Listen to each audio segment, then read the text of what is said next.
up, guys? Welcome back to the Uncensored Critic Podcast. Thank you for tuning in again. Thank you, as always, for that. And we have another return guest today, and it gives me great pleasure to welcome back Rose Ryan, a movement teacher at GSA, a Laban Expert, intimacy coordinator, and all things lover of movement and the sea, as she lives in Brighton, and she's going to be off there in a minute. So, Rose, welcome back. Hi, nice to be back. Good. How have you been? Good, busy because I've been changing my career from teaching at GSA to I'm now mentored by someone called Ita O'Brien and training as an intimacy practitioner, so specializing in intimacy coordination, intimacy direction, and intimacy pedagogy, Wow. which is a And lot. breathe. And breathe. Yeah, so that's what I've been up to. Good stuff. Are you still doing bits and pieces at GSA, or have you sort of drawn a line under that now? I've drawn a line under that because I want to spend the next year devoting myself to working in film and television. Oh, Um, very nice. yeah, no, it's new for me. So after spending 40 years in theatre, I mean, I have always done little bits of film work and music videos and things like that, but this is on a different scale. So I've been doing, I think the one that people know is I worked on The Outlaws, Hmm. which is a BBC production that takes place down in Bristol. Hmm. And so I've been working on their season 3, which was great. It's written by Stephen Merchant. Oh, Um, wow. yeah, so lots of fun. He was great to work with. So yeah, so it's a whole different way of working, and I'm really excited to be embarking on that. Amazing. So just before we have a starter question, I suppose we're going to touch a little bit about Laban today again, and then we'll get on to your work as an intimacy coordinator. But the last we spoke was like 2 years ago. It was crazy how where the time just flies, isn't it? But Mm. so what have you learned about Laban over the last couple of years? Any new discoveries? Okay, so where I've been going with the Laban work, and actually I have to say a big thank you to all those students at GSA who have been my palette of discovery and Mm. experimentation, because what I've been playing with is taking the efforts in how we work with emotion and the efforts at the same time. So as well as establishing all the fundamentals and really bringing the Laban as a practice to the actor, how we then how I think the thing for me is where it came from was, as an actor, at times you have to express, incandescent rage, for example, Hmm. and something you can't practice out on the street, otherwise you kind of get taken away. Yes. Mm. And so I was like, well, how can I provide an environment that the actors can have a palette or, to experience rage without having to draw on personal experience.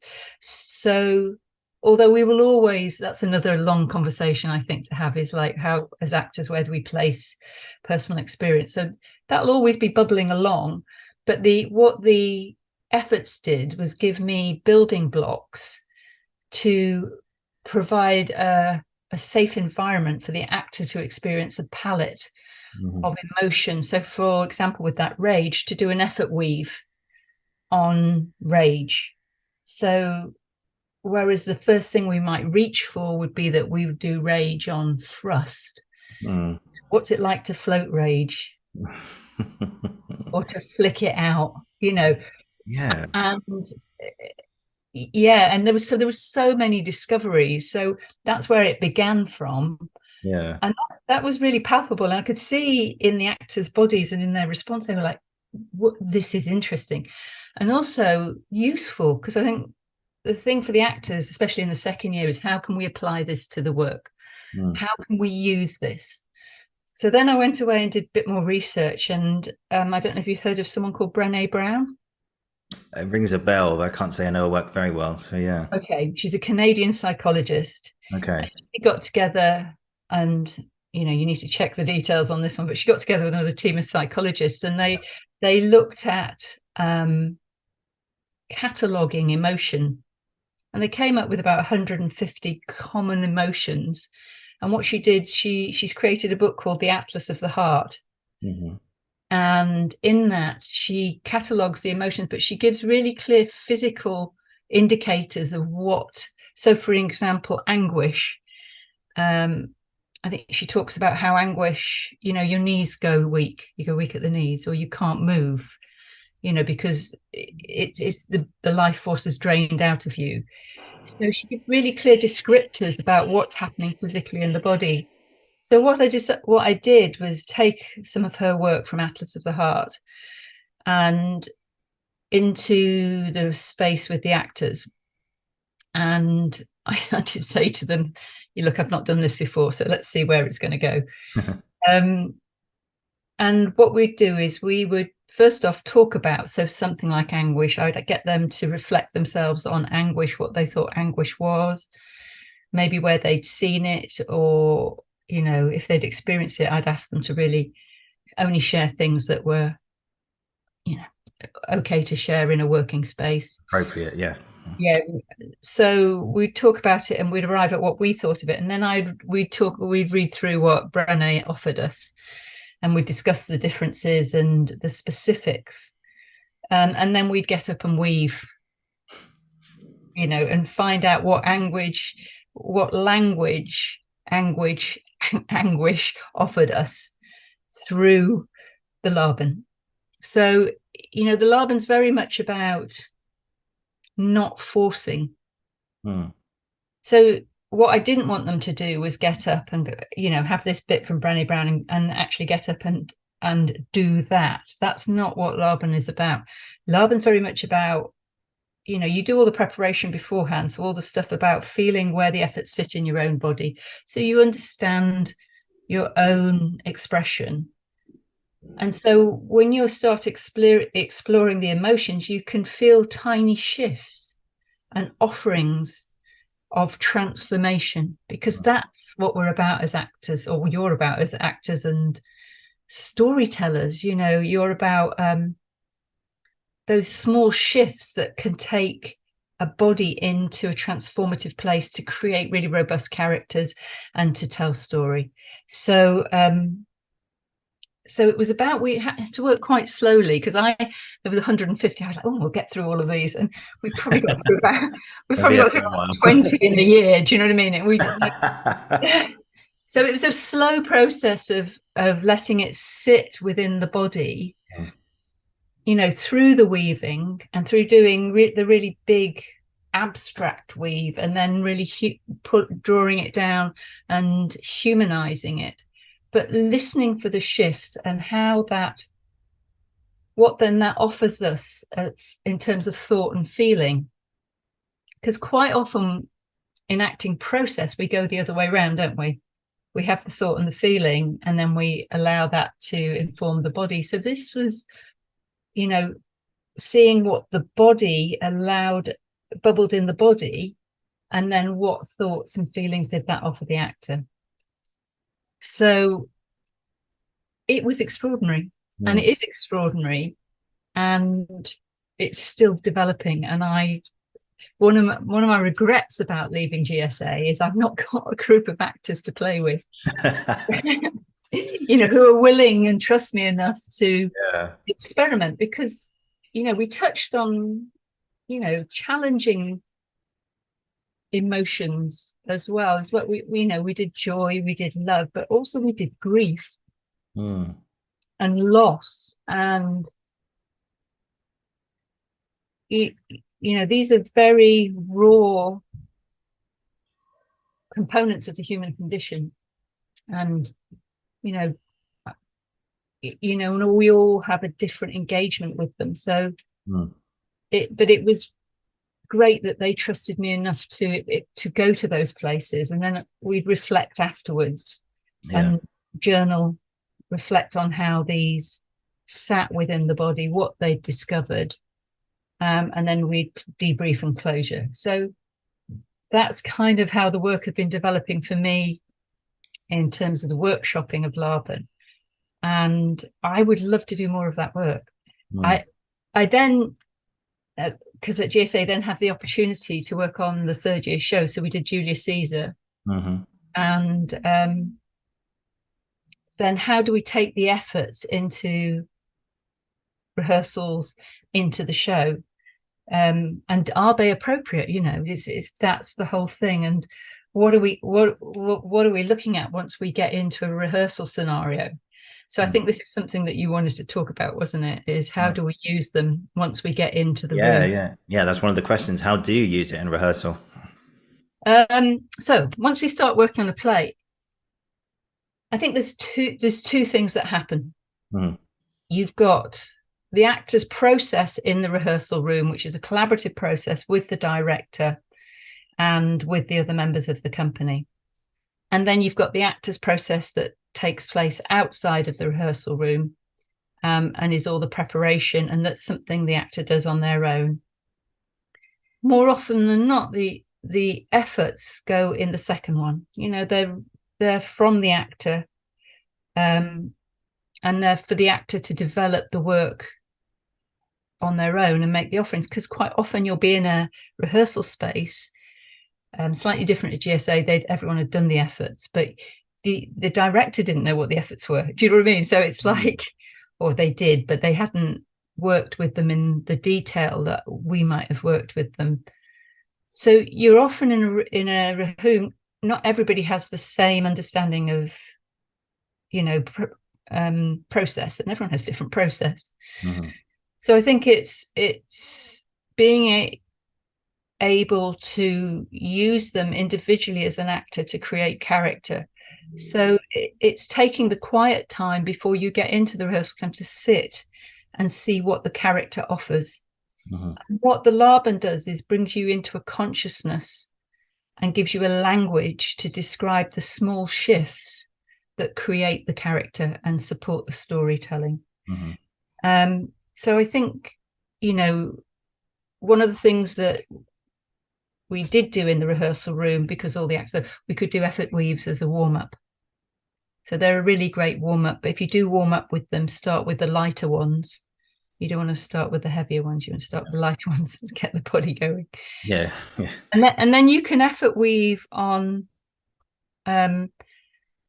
themes and ideas that come from the play. So it could be that you or an action or a scene. So you could think about trying to give an example here. I can't think of one, but you know, one of the scenes in Julius Caesar, you know, where they're processing and Caesar is all powerful.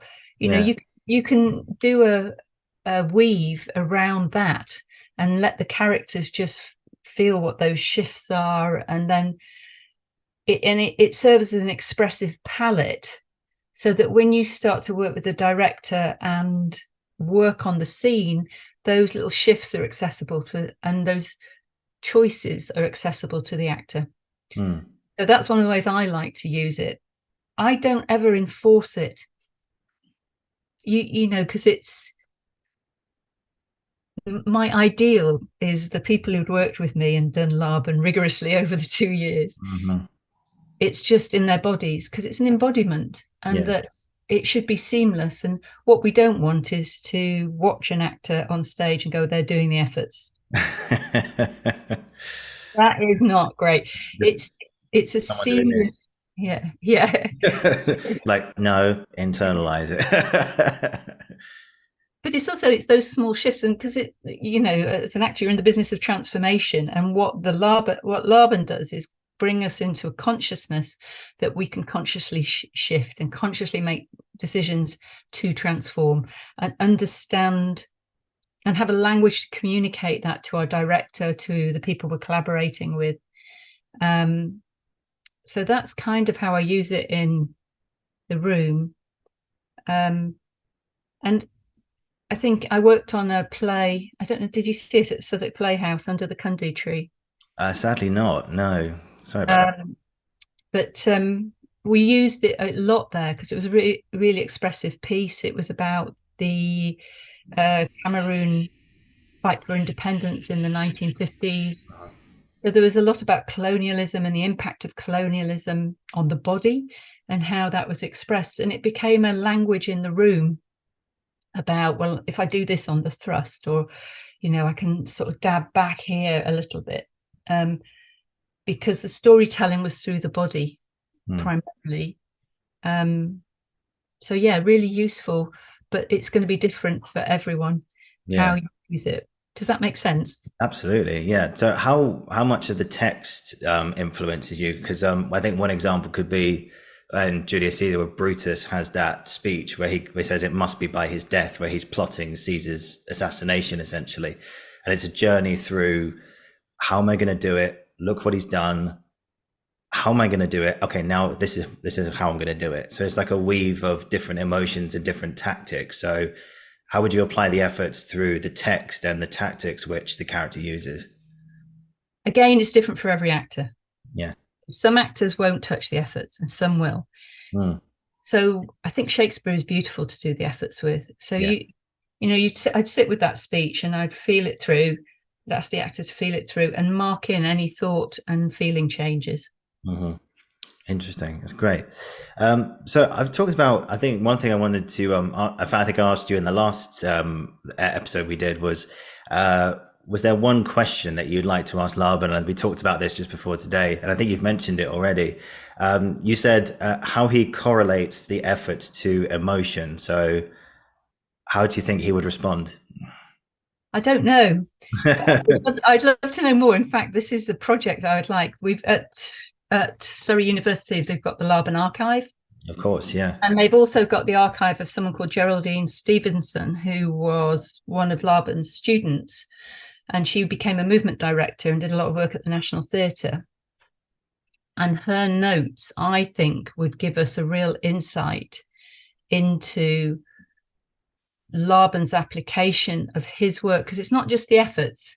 A lot of the stuff around space, the whole combination of the use of the body, that he has action drivers that he has as well that I'm not clear about, but I think we'd get what I think going through her archive would give us insight into how Laban worked a little bit more with actors. So that's a project that I've got bubbling, and maybe I'll apply for funding to go and spend a long time in the archive and just mine through that. And then I'd love to workshop it with actors, because one of the things at GSA we did do was go to the Laban archive, and the students, we worked with some of his drawings, and the archive, there's something wonderful about the real pictures that he actually drew as he was trying to make sense of space. They're very beautiful. It's about 1,000 drawings. And then to take that into our contemporary bodies and to go, okay. So I think it gives us a different access point to Laban.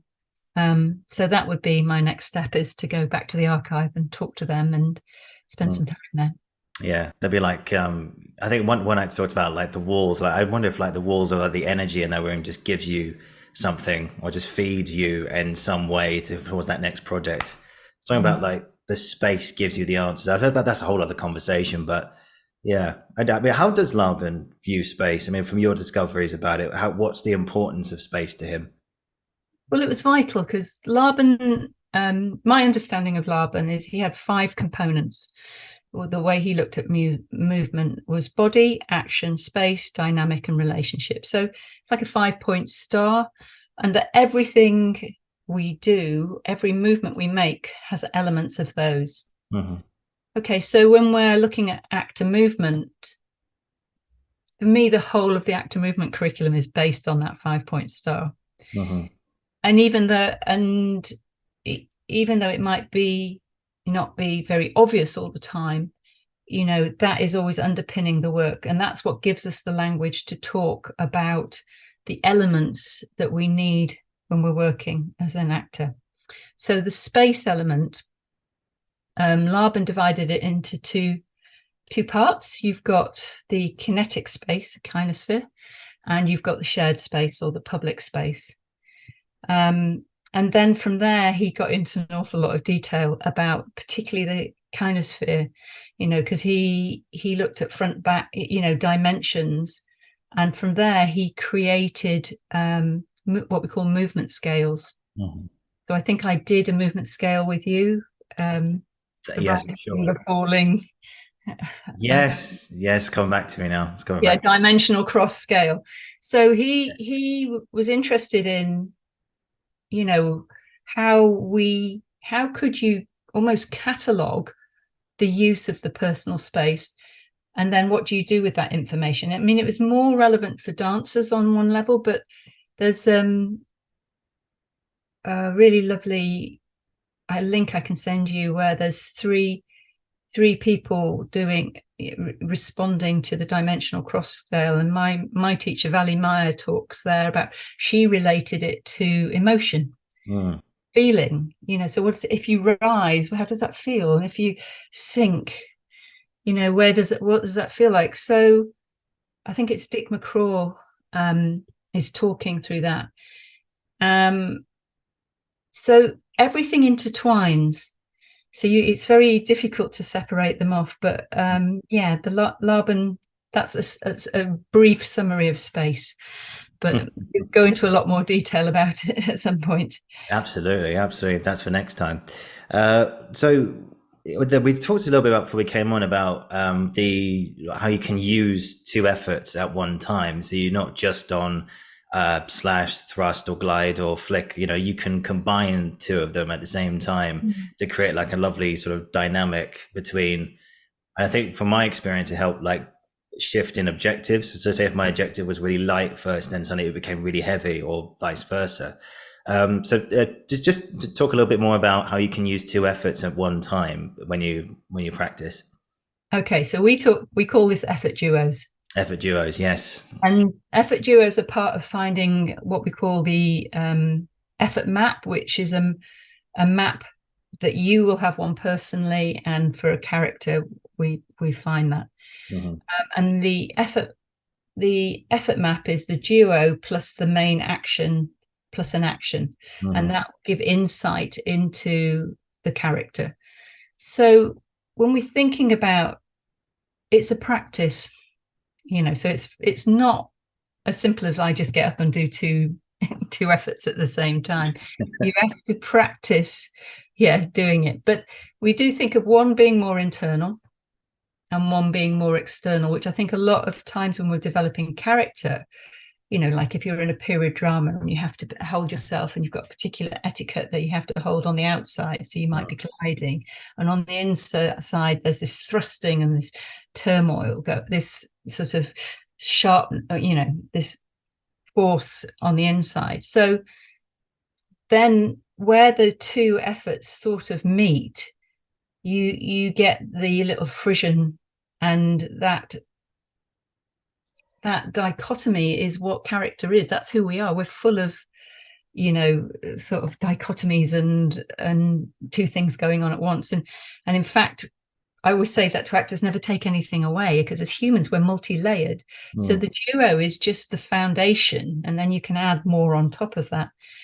But the internal to the external can swap and move.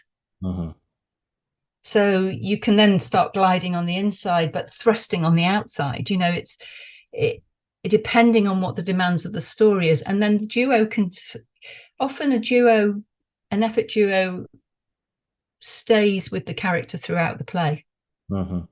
So it's the thing that fundamentally makes what the character is. So it's two things, and you work. So I think it's most likely we can see it when you see in mundane action. So if you see a character walking or sitting down, standing up, making maybe writing something or making a cup of tea, you can often see the two efforts in action. So we see it through the action. And then on top of that, through the text, you'll then weave a score of every effort, because we use every effort. So this multi-layering is what brings the humanity to the character. And the duo is the foundation of that. So that's brilliant. So you mentioned there some people don't use the efforts at all. But so what would you say to those actors who don't use the effort or think that it's not part of their process? How would you get them on board to help them with this, to allow the efforts to help them? I think first off, they'd have to want to. It's called consent. It's of course. Yeah, of course.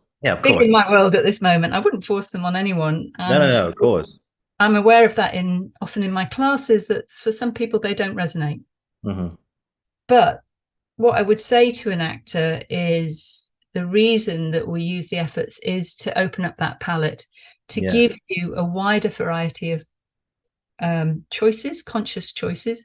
Mm-hmm. It will also to help you. We once the efforts are there, and I don't know that you remember this, but Mm-hmm. everything you look at, you can then analyze through breath, weight, time, and space through the motion factors. Yeah, yeah, yeah, yeah. So you start looking at everything. So even things as simple as if you're on stage with an actor, maybe they're not doing the efforts, but you're wanting to have a relationship with them. You're supposed to be playing siblings. Mm. You're noticing that they do something. This is from Vanessa Ewan's book. She talks about an actor jutting their chin out on a thrust. And Mm. you make note of it, and you consciously understand that it's a thrust. So you put the thrust somewhere else, and Mm. we get a sibling relationship. So so I would just say to an actor, it just expands your palette and gives you choices. Yeah. If you want to do that, then come learn Laban. I'm And not also, bothered, guys. well, I'm absolutely think every actor should do it, but I have to be really respectful because, and also I think one of the things that happens, because my friends who are older actors don't think they do Laban, but they did Laban in their training. Mm. What happens is when you practice and you work as an actor a lot, it's just part of what you do. You just get up and do it Yeah. because it's about the embodiment. Yeah. And so they don't always need to redo efforts. If I go in and say, let's do efforts, they find it really patronizing because actually they're so skilled. They Yeah. don't, it's fine. They're just at that point where it's just part of who they are and what they do. But certainly for younger actors setting out, and if you're coming new into the profession, I would say it's a really good way of understanding the language of expression, Mm. finding the language to communicate with your collaborators, and giving you a really wide palette of movement to do the very best character and storytelling. There you go. There you have it. But I have to I'll get this on camera on record for now. But if you do need actors, just send an email out. We'd all love to come back and help you. So as long as you promise us coffee and biscuits, we'll be there. So it's all good. Well, I was thinking of doing some, maybe in Brighton, maybe some workshops at some point where I Oh can yeah, we'll be explore there. some of this. Yeah, I'd love to do it. Swimming. Sorry. We can all go swimming rather than coffee and biscuits. Okay, well that's some kind of reward. The seaside, you buy us an ice cream. But yeah, great. So let's thanks for that. And then let's talk about some of the work you've been doing a lot more recently, which is your. Can you give me that title that you did at the start of the episode? Was it was 4 double-barrel titles or something? Well, I think the main thing to think about is that I'm working as an intimacy practitioner. And I'm under mentorship with somebody called Ita O'Brien, who I think a lot of you know as the person who she did Sex Education, I May Destroy You, Normal People. Yeah. And she set up something called Intimacy on Set. Uh-huh. And I work for them. And like I say, I'm still under mentorship, which I really enjoy. It's great. It's great being a bit older and being under mentorship. You're like, yeah. So it's really lovely to be learning, growing my practice, and being, because there's 6, 7 of us doing this at the same time, having a tribe to talk about it with. So the intimacy work for me came from, I think as a movement director, I've always engaged, and I think a lot of movement directors have always engaged in intimacy work. Because directors always go, Rose, you love bodies, you deal with that. If you go down the corridor, and hopefully I did it with respect and kindness, but I didn't. It wasn't there wasn't any kind of conscious technique at that point. Yeah. So I think a lot of movement directors were handling it really well, but what we knew was there was a lot of abuse in the business and stuff happening that wasn't great. So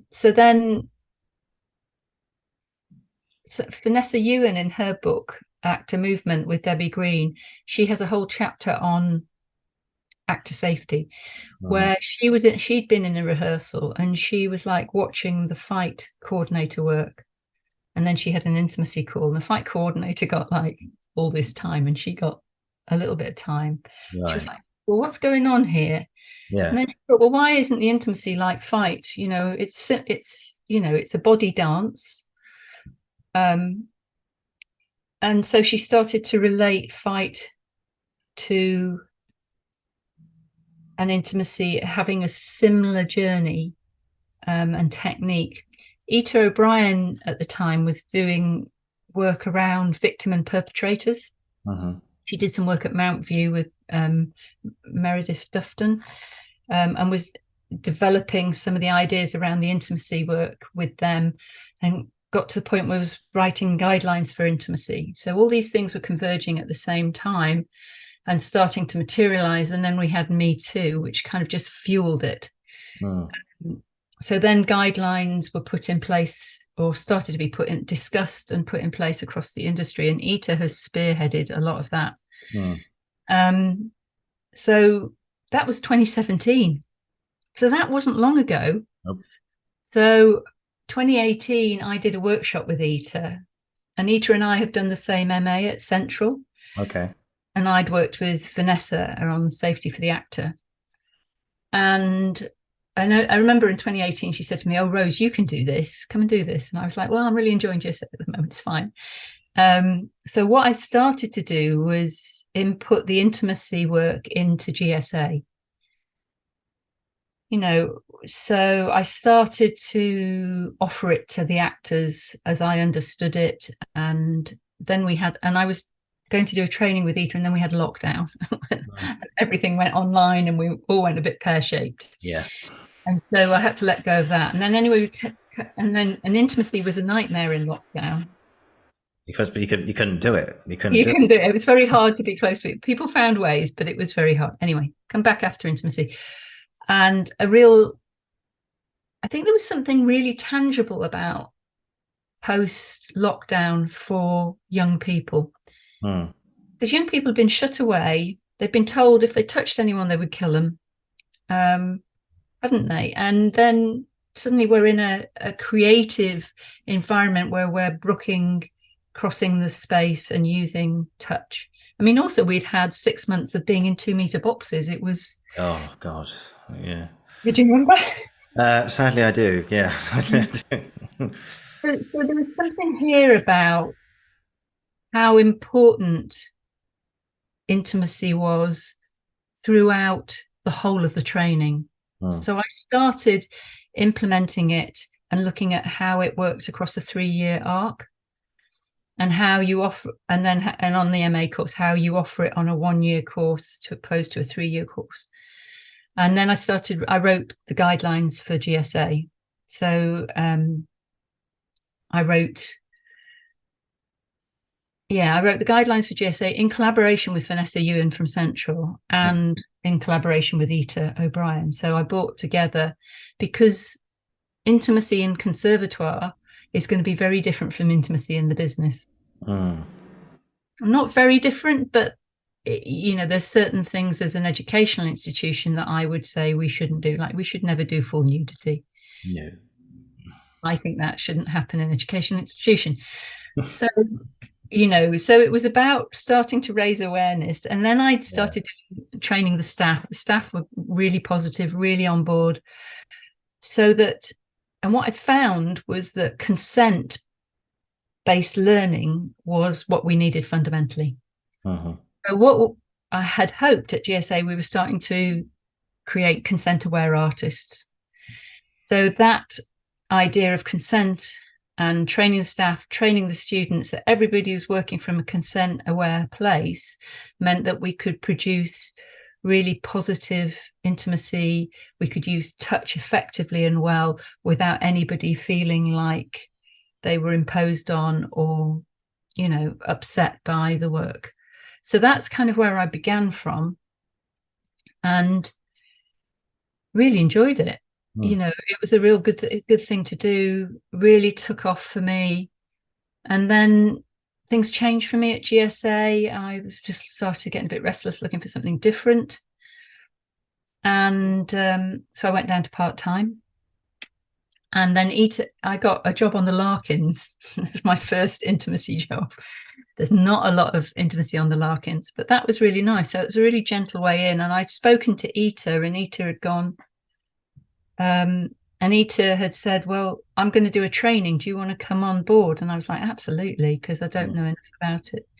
So from there, and then I assisted her on Magic Mike 3. Oh, wow. Which was a bit of a baptism of fire. Jesus. Yeah, I was working with the supporting artists, which was really interesting and really wonderful to see how Ita was working. So then signed up to the training, and the training is in 3 parts. So we look at intimacy pedagogy, which I've been doing a lot of at GSA, and then intimacy direction, which again, I've done a lot of in terms of it's all in theatre and live performance, and then for film and telly, which was an area that I had less expertise in and was interested to develop. But also as part of being an intimacy practitioner, there's a whole wraparound of other skills that you need. So for me, it was like a bringing together of work I've done in the past, because I've also been, I've done trauma-informed care. I work with the homeless. Wow. I've worked as a doula. I'm a yoga teacher. There's all these other facets to my practice. And sort of the intimacy draws on a lot of this, because you have to be a mental health first aider. You have to do conflict resolution. You have to understand unconscious bias. You have to understand what it's like to work with children, and the law around all of that. So there's all of this wraparound that you have to understand. You also have to understand risk assessment and risk. So we write a lot of risk assessments. Yeah. So this was really exciting for me. I love learning, love doing something new. Really invigorating to be with a group of people who are really robustly interrogating intimacy and how it works. And of course, you've got the techniques of intimacy, how we do simulated sex, masturbation, all of those things, all of those things, but also inferred nudity, body coverings, and how you have the most awkward conversations ever. Yeah.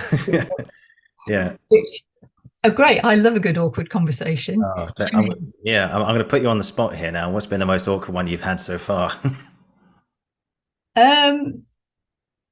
What's the most awkward one? I think the most awkward ones are where people don't understand the role of the intimacy practitioner. Okay.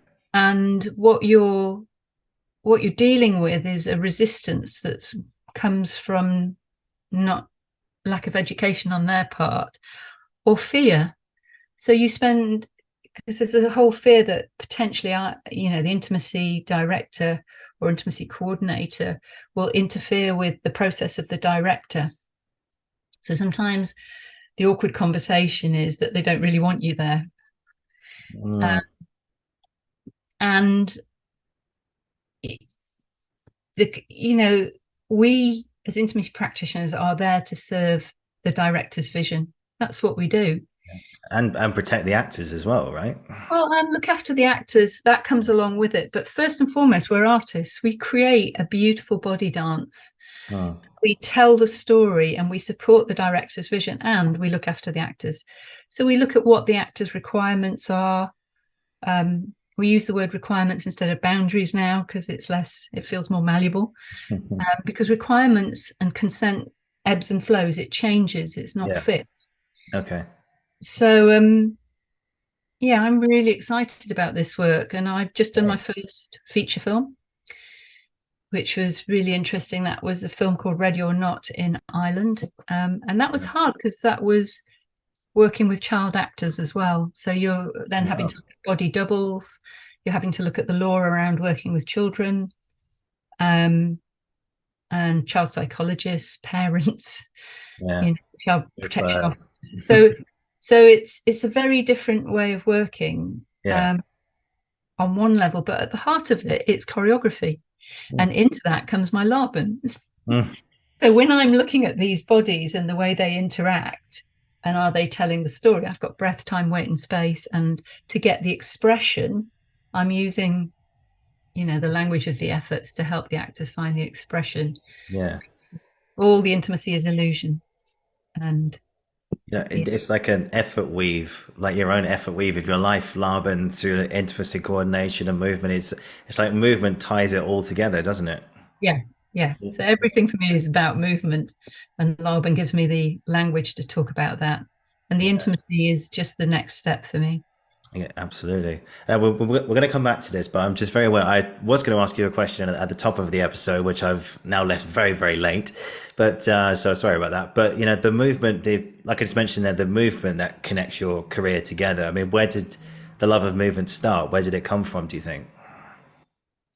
Ooh, I think as I'm heavily dyslexic.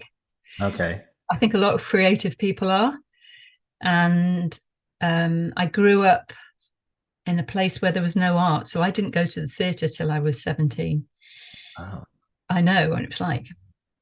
Um, so the things that I enjoyed was sport, any kind of moving. I played football, which in the 1960s was, interesting as a girl to play football. So I was a tomboy, and I just understood movement and bodies and people.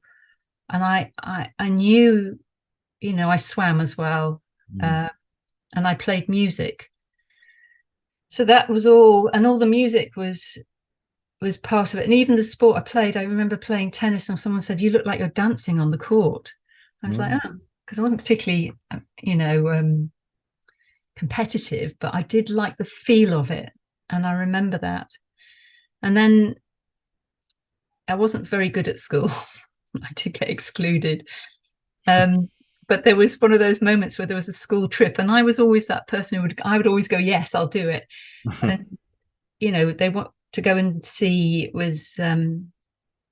was London Contemporary Dance Theatre at that time. And I went, I'll go. And I had no idea. And I went and I saw it and I went, I have to do that. And it was contemporary dance.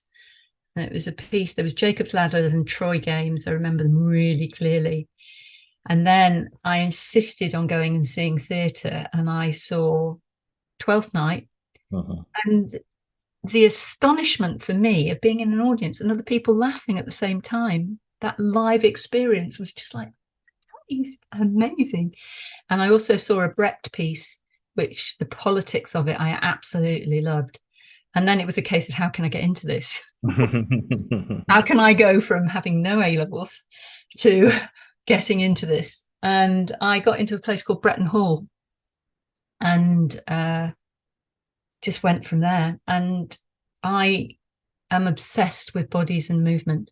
So I do everything and anything. I have tried every movement form. And what I found was I fell between. So I did work as a dancer, and I toured as a dancer and as an actor. But what I found is I fell between dance and theatre somewhere. And that's where the movement direction came. And what I found that links all of it is I like movement that tells story. I like to tell stories. Mm. And but yeah, if it moves, I do it. I'll have a go at it anyway. Fantastic. This just one more question before we go back to intimacy stuff. I mean, I was reading somewhere that Laban like to. I'm not sure if Laban specifically, but people who do Laban like to look at movement, like you just said there. If it moves, I want to do it, or impersonate it. But like, does animal studies come into your line of work at all? Do you look at the movement of, say, I think one example was Benedict Cumberbatch went to the London Zoo when he was doing The Hobbit. And he played Smaug the dragon, and he watched kimono dragons in the London Zoo for I don't know how long, but I'm guessing a long time. Just watching how they moved, how their eyes flickered, how they moved their legs, the look on their face, the movement of the neck. Yeah, what's your experience of animal studies? Well, having taught it for a number of years, There you go. it's really exciting. I mean, Yeah. it's everything you say. I think it's that detailed observation. And also it's about engaging with nature, which always I love. And I think it's really good for us to go back to the natural world and take inspiration, but to do it in a really respectful way. So what animal study does is really gives time and breath to the animal, and as an actor, you just absorb that and take it into the body. And I just think it's a really great thing to do. It's a great starting. A lot of actors really love it as a starting point for finding character. Mm. It's things like the shape of the spine of a monkey or a Mm. gazelle will give you a different kind of character, and then the breath and the rhythm of the animal, because it gives you so much texture. Yeah. And those animal rhythms, I know Ita O'Brien has used them a lot in the intimacy work. Mm. So it's another, it's another tool in our toolkit, isn't it? It's another physicality. I remember in my early training at Breton, I think I was a lizard on the stairs for a whole night. If I remember right, I remember being very sore the next day. Because they only move about 10% of the time. I know, I was on the stairs, which was a really bad place to put Oh, myself. why, But yeah, why did you do that, Rose? I wanted to know how it felt. Yeah. Look, are you happy? Are you satisfied now? Yeah, no, I won't be doing that again. Okay, there you go. Not without a lot of cushions. Oh God! But do you believe in spirit animals for people and things? I think that's a personal thing. I Okay. think that's different for everybody. Do you have one though? I'm a Selkie. A what? Selkie. There is a story in my family. Hang Great grandmother is a Selkie, or was a Selkie. hang on. Selkie's a seal. Okay. The Hang on. seal people. So if I can spell it right. Hang on. SELKIE. Yeah. Okay. All right. All right. I'm finding a picture of it now. Oh, right. Okay. So it's like a mermaid essentially. No, they're different. Okay, well, yeah, they've got a picture here. I won't show it because I don't want to get in trouble. But she's a lady surrounded by seals on the beach. Okay, that makes sense. Seal people are you can it's from my Celtic background. The seal can take off the skin and walk on the land. And if someone steals their skin, they have to stay on the land, but they will always love the sea. Okay, and that speaks. That's very fitting because you love your swimming. You still do swimming in Brighton even now. So Yeah, I swim all year. how fitting. Always have done. But I think that if I did have an, it would be the seal. Yeah, I still have some questions about swimming, but I'll ask you that off air, so we'll do that later. So anyway, let's go back to your intimacy work. So I was interested to know about, because I've seen a few productions recently which have really pushed the boat out, and they really shone a spotlight on intimacy coordinators and how important they are. I remember you said earlier that sometimes you've had this unfortunate experience of people look at you in the rehearsal room and going, why are you here, or something like that, and that's just wrong. Because you mentioned sex education, which is a bigger one for intimacy coordination. For anyone who's seen the show, I've seen it. Looking forward to the last series, but and I saw a play this year called A Little Life, which I've mentioned quite a few times on the show, which really was intimacy coordinated heavy. So it's how do you sort of approach? I mean, because like for example, with sex education, you worked with the lady who actually choreographed all those scenes. If something is quite highly not risky, but like say if you're choreographing a sex scene where both actors are particularly exposed, how do you sort of build that trust with them and then with each other, and how do you create that that sort of intimacy? I think you have to go way back before we even get to that point. Okay. The reason sex education was so successful is that Ita worked with the production company and the whole crew. So everybody was aware of what they were doing, how they do it, and what was required. So I think where we start from, if we're working on either a stage production or a TV or film, is way back when it's being talked about. Intimacy, direction, or coordination, we're part of the creative team, and we're brought on board early enough to be able to have the conversations with everybody we need to. So one of the things we do, so then when I get a script, I will look through it and do what I call a scene breakdown, where I will isolate all the bits of intimacy. and just so I know where they are. And then I'll spend time with the director or the director and producer, asking what their vision is. What do they want the storytelling? What would they like? How would they like these scenes to be staged? Sometimes there's storyboards, sometimes there's not, sometimes it's talking it through. So that way, as the coordinator or the director, I have a really full understanding of what the director's vision is. The production company then would introduce me as the coordinator, if I think of it as coordination, to the actors. And then we do check-ins with the actors, where we talk about the scenes and check their requirements. What are they happy to do? What are they not happy to do? Is there anything they're concerned about within the role? And we take note of those, and we can relay those back to the director. Might have to talk to costume, because if there's, what costume are they wearing? Can we find a way around, nudity? Because you can infer nudity. So you can be wearing flesh-colored shorts and you can film, up to the legs and then down the back to the top of the hips. And the audience will fill in the rest. They'll imagine the nudity. So we get as much information as we can from the actors. We talk to them. We get as much information from costume, from the director, set, what's going on in set.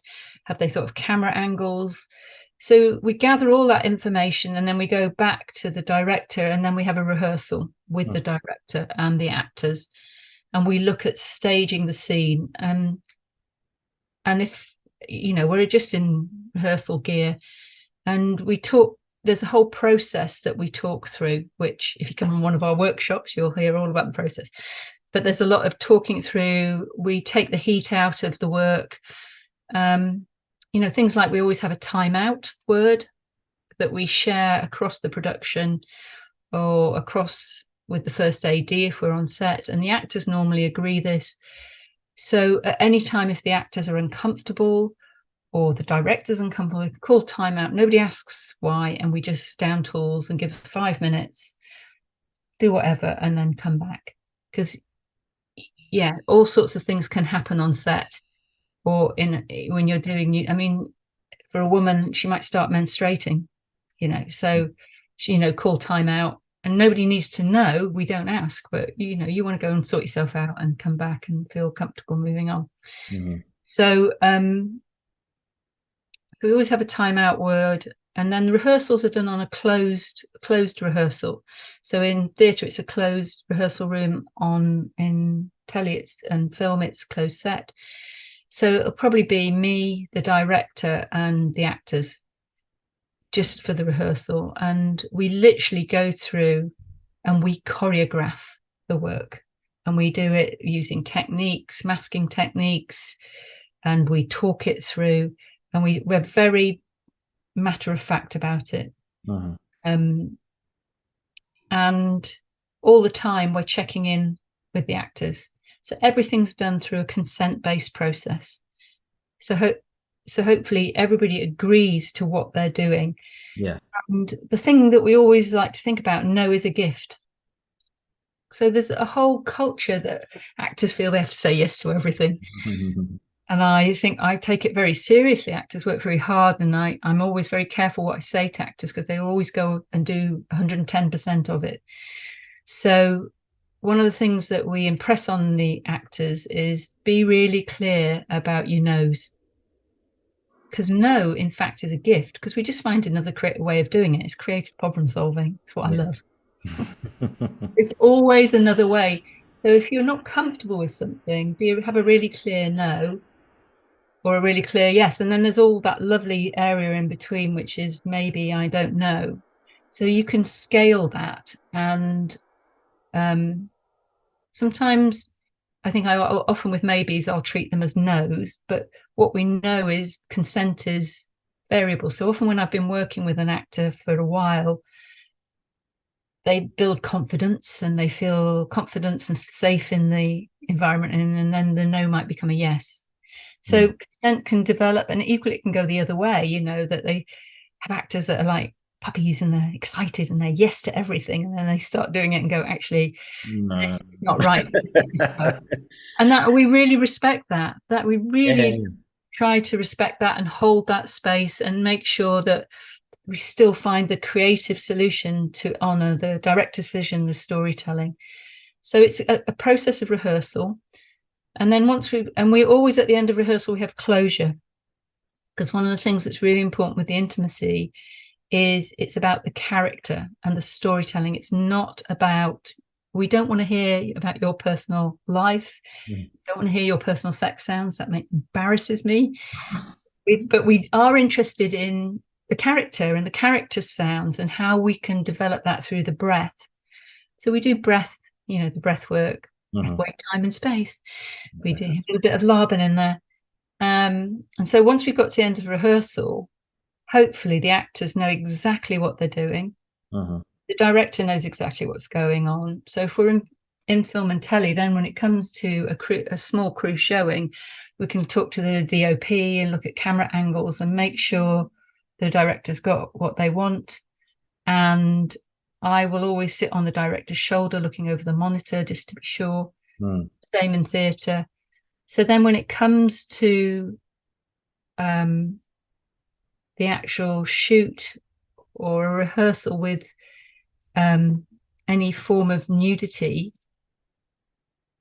I think that's the hardest thing for an actor to do. They rehearse, and the minute you take your clothes off, it's like, now what? But then we have robes and we have a closed set and we take it very slowly. So we give the actors an opportunity to rehearse in costume. So there's always costume. When two bodies are close together, there's always some sort of barrier or costume, whether it's pillows, whether it's we have things called shebus and hebus, or whether it's nipple daisies. Well, there is some form of genital coverings or top coverings. Yeah. The only time there is full natural nudity would be, there's a lovely example of this if you watch the new Lady Chatterley's Lover. Oh, yes, I have seen that, yeah.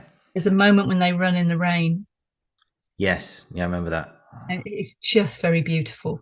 But that was all done through consent and what they were happy to show of an offer of themselves.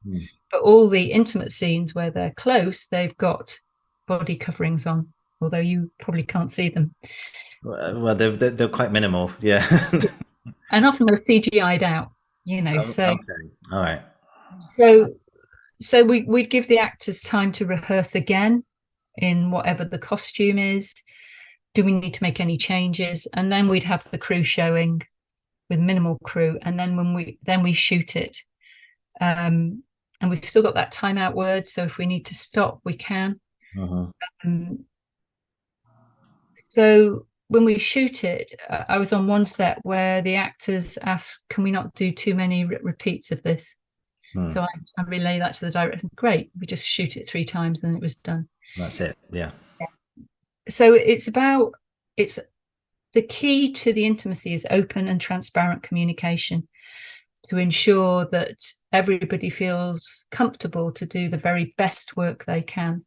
And what I've found with the intimacy is that a lot of actors are just relieved that I'm there. They're like, thank God you're there. Because what you do is you choreograph it and then they can do what they're good at, which is acting. Yeah. And they produce these most beautiful characters and storytelling because they feel really secure in the action, in the movement. So, yeah. And then always at the end of it, we'll have closure. And then after we've shot, we do a lot of follow-up. So we will recheck in with the actors, recheck in with the director. Maybe if it's slightly different in theatre to film, but with film, maybe the actors might want to look at a rough cut and check that, they're not, and actors in film have riders written into their contracts where they lay out really clearly what they're prepared to do and not do. And we have to really make sure we honor those. So, that gives you a sort of brief overview of how we do it. Slightly different in theatre. It's very different in theatre than it is, because in theatre you're then having to repeat it night You might be repeating it 6 or 7 times a week. So you have to think about how is that. In theatre, we always have an intimacy call, the same as you'd have a fight call. Yeah. Often it's put after the fight call. I mean, because you come in one day and you know that you have to do this scene where you kiss the other actor and they've got a cold sore. So you need to have that conversation, and it's just it's a very human thing. Yeah. You solve it. There's so many different ways of creating the same passion and feeling, but without making lip-to-lip contact. Yeah. I mean, my next question really was, what's the difference between film and TV? Because like film is a lot more kind of subtle, whereas theatre, you're kind of, it's, like you said, night after night, is there a subtlety that you have to sort of bear in mind because you're on camera with the close-ups and all that kind of thing? I think with film and telly, you've got a lot of fun with camera angles. So illusion is a lot, a good DOP and lighting, the illusions you can create. And because you can go back and retake, it's a very different process than live theatre where you've got one shot at it every night. In theatre, you've still got the same parameters, that you've still got the same magic that you can deploy. So I did a play called Against, and yes, there was intimacy in that. So it's where you set the intimacy, what angle you're looking at it from, how can you use lighting and costume to support what you want to get out of that situation. Is it relevant? Yes. Sometimes people add in intimate scenes and you're like going, well, why is that there? Is it really supporting the thing? So those are questions I will often ask a director or a writer and go, is it needed? And then with Against, it really was, but you changing how the audience sees it and where you place it on the stage, I think is just really important. And then you have the same close set rehearsals, you have an intimacy call, you have the same time out, but then you might have to be checking in with the actors more. If it's a run, you're going to have to be checking in the actors more often because they're having to repeat the same thing. And when we repeat things, that has a different impact on the body. So sometimes it's a case of, and you have in theatre that if you have a swing come in, and they've not rehearsed the intimate scenes, you might suddenly have to re-choreograph scenes. So it's different, but the same principles are there: open and transparent communication, and the checking ins, and making sure that we're all working towards the same end through consent. I think the biggest word that, like you say, is consent. And I didn't realize that like you say, it starts all the way back at the beginning. So you pitch a project and you go, this is what we'd like to include, especially if it's something for theatre and it's full nudity, 8 times a week, there's a big conversation to have there to say, okay, how exposed am I going to be, in a way? But it's safe to, it's reassuring now that we have people like yourself to come in and say, look, like, you create you're building towards a goal, which at first is a bit daunting, but that with you there, it's going to be safe and you're in safe hands, and you create a really good environment, especially in theatre, because it's again and again and again and again and again 8 times a week for 12 weeks or something like that. It's a long time and a lot is asked of you. So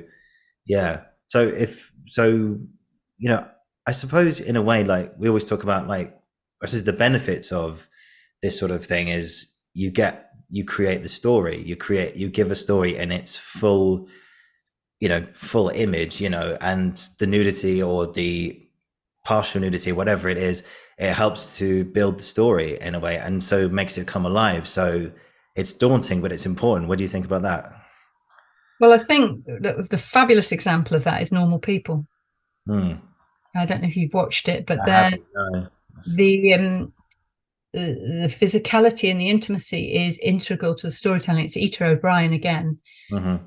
And also, but Lady Chatterley is the same. The physicality and integral to the storytelling. And I think it's about everyone talking about it. Yeah.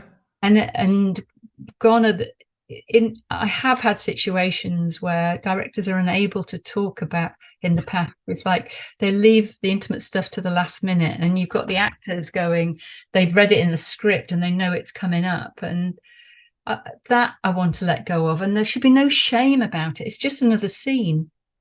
And intimacy is part of our human condition. It's pleasurable and wonderful and joyful. And yes, a lot of the work we end up doing, because in dramas, it is not always that. It is abusive and violent, and we have to do that as well. But it's just another scene, the same as you do a fight. You know, it's the same thing. It's another scene, and we just have to be deadly professional about it. Oh yeah, hugely. Have you ever had an experience where you've sort of choreographed a scene with, you know, the consent's been given and everything, but at the last minute, literally just before the director goes action, or director goes, okay, let's run this scene one more time, that they go, actually, do you mind if we just change it? Do you mind if we not do as much? Have you ever had that? Yeah, theatre production where I had an actor. I mean, it was written clearly that they needed to kiss. Did it in rehearsal, and then when I checked in, he just said, no, I can't do that. Went back to it. Fortunately, we had the writer in the room with us, and we had to rewrite. So we have to honor if we ask, are you okay? Or we have to honor whatever comes back. And actually the director was fine about it. The writer was fine about it. And the two actors found the same relationship, but without a kiss. They did it through touch and in other ways. And you would not know it was missing, you know, because they were really skilled actors, but just that wasn't right for that person at that time. Yeah, absolutely. And I'm just looking into what other questions we could sort of talk about. I mean, we've talked about so much stuff today. This is amazing. I just got this one here. How important is it for actors to go? Oh yeah. So I think we've already mentioned this, but I think, you know, we're talking about those initial conversations, like before, you know, you get to the set or you get to the rehearsal space or whatever. So I've got a question here which says, like, how important is it for actors to go? I think what I meant to say is, how important is it for actors to know how far they are willing to go, and important to know where their boundaries are? In a way, obviously they'll talk about that with yourself, but would you say that it's more important for them to know themselves just how far they're willing to go? I think it's really important when you take a job that you listen. You really listen to what is right for you. And no, we don't always know at the time. But if you're taking on a job that requires a lot of intimacy and a lot of nudity, you do your preparation, read the script, know the story, understand why it's there, and ask questions of the director and the producer. Don't go into it going, yeah, I'll do anything, whatever you ask, you know. Ask questions, and then sit with yourself and ask yourself, what can you offer? Is it the right job for you? So don't just take a job because it's a job, you know. You've got to be able to do the job. And hopefully if there's open and transparent communication, then you get the job, and you can then negotiate all of the ins and outs and how much you offer through someone like me, but through the producer and through the director. Agents will often negotiate for actors as well about what's right. But I think as the actor, you've got to be really honest and do the work. And for some people, they don't want to do intimate scenes, and that's okay. But be honest about it. Don't try and think, well, I've just been offered the job, so I have to do it. It's not the case. And also, once you talk about it, you might feel more comfortable going, oh, I understand why it's there now. So yes, I think that makes me okay. So things for actors to think about: be prepared, always do your research. There should never be any intimacy in a rehearsal, in an audition, first audition. sometimes they call you back for second auditions and sort of chemistry things, to check the chemistry between actors. There should not be any kissing or anything in that either. If there is going to be, as the actor, you should ask to have the script well in advance, and you should be able to take someone with you. So you have someone else there, and you should be able to negotiate what that is. If it's sprung on you though, because I spoke to someone called Adam Boardman, who's been on the show. He talks about an audition he had. A lot was asked of him in the very first audition, and he was kind of going, whoa, whoa, whoa, whoa, whoa. Okay, hang on a minute. So if it is sprung upon you, I think this goes back to your words about saying no. Like, you have that right to say, look, this is too much. You know, I don't want to do that. Yeah. Especially this early on in the process, for God's sake. I mean, and also as an actor, you have to think, well, do I want to work for people who do this to people? Yeah, that's a good point. There's an ethical thing here and I know we're always looking for work and short of, but ethically, do you want to work for somebody who is going to spring something on it? And well done for him for saying no. And, you know, you can walk out of the room. You have got that agency. And I know that's hard, but if somebody's asking you to do something that infringes on your being and puts you in a place where you feel exposed and comfortable, you know, you can walk away. You can. And would you want to work for people who put you in that position? I would say. Yeah. But in my experience, a lot of companies now are the exact opposite. Yeah. They're really working hard because they recognize they want what's best for their actors. Yeah. They need their actors to be great storytellers, and to do that they want their actors to be really well supported. So they're really great at getting people like me in to come and support the actors over the intimate work, the same as they're very great at getting the stunt coordinator or the fight director in. So I think a lot of companies now are really positively using consent and intimacy in a really good way. Excellent. Fantastic. It's changing. The business is changing. It's changing, and it's good. And it's good. We feel a lot more comfortable now, which is great. Rose, thank you for today. This has been so great to have you back. I know I'm very aware of the time. I know you've got to shoot off in a minute. But yeah, thank you so much for coming back today and for your time. This has been really, really great to hear about this and to check back in with you again. Yeah, this is a lot of nostalgia going through my head right now, not only just last year, but the last time we spoke and just everything in between. And it's been great to talk about Laban again and to hear more from a professional about the intimacy work and how important it is, and the amazing work that it's been doing since like the Me Too movement and everything that happened with that, and how the industry, like you just said, is in a much better place and a lot more consenting and safe space now, which is an important thing. And, you know, gives me confidence going forward and knowing my rights in auditions, etc. So thank you for the work you're doing and what you've given me over the last couple of years. It's been amazing. We've just got one final question for you today. This final question for every guest is, what's been an experience you've had in your career, or experiences you've had in your career up to this point, that you're never, ever going to forget? I think it has to be Magic Mike 3. Magic Mike 3. Wow. I watched those. There was 11 guys on stage. I mean, they were the most professional dancers I've ever watched work. They had a choreographer called Alison who they worked solidly for about 10 hours. I have never seen such a professional group of people working. And yeah, they did that whole thing of when they took the tops off, and, you know, the audience, and they were just incredibly professional, and also really professional in the way they negotiated consent with the audience. They're really good at knowing when it can just be the look in someone's body or the look at someone look away, and they would know not to go to that person and lap dance on their face. So, which is what they do, you know, and they do it so well. Yeah. But it was an extraordinary learning experience for me, and, you know, just really deeply impressed with the professionality of everybody involved on that production. Yeah, really good. Fantastic. Well, here's to Magic Mike 3. There you go. But amazing. So yeah, just I don't know what to say. Just thank you, Rose, for today. This has been so great to have you back. I'd love to have you on again. talk some more in the future. Let's like to hear about more work you're doing in intimacy in the future. And just amazing. It's been great to have you back. So thank you. If you just hang on, I'll finish the recording. I'll say goodbye to you one-to-one. Guys, thank you for watching. Thank you for listening. This has been the Uncensored Critic Podcast. And I will be back again very soon. And yeah, amazing. Rose Ryan for the second time. Thank you.